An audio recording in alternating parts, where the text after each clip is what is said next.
அப்ப நீங்க நல்லா கவனிங்க.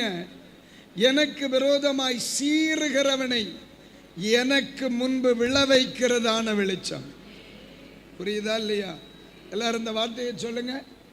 எனக்கு விரோதமாய் சீறுகிறவன். 1ஆம் வசனம் அப்படித்தானே சொல்லுது. சீறி, குடும்பத்துக்கு விரோதமான சீற்றம், தொழிலுக்கு விரோதமான சீற்றம். எப்படி?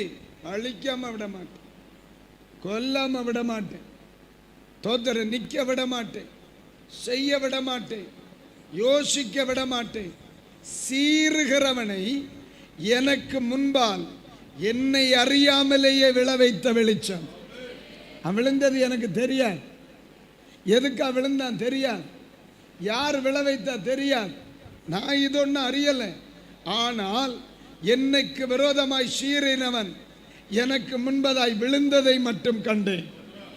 தெய்வ மக்களுக்கு சொல்றேன், ஏன் இந்த ஆராதனை, ஏன் இந்த தொழுதல், ஏன் இந்த தொழுகை, ஏன் இந்த ஜெபம், ஏன் இந்த நம்பிக்கை, ஏன் இந்த விசுவாசம், ஏன் இந்த பாட்டு, ஏன் இந்த ஆராதனை?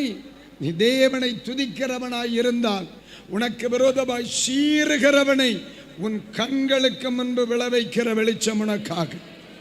கரங்களை தட்டி ஏன் ஆண்டவருக்கு நன்றி சொல்லக்கூடாது?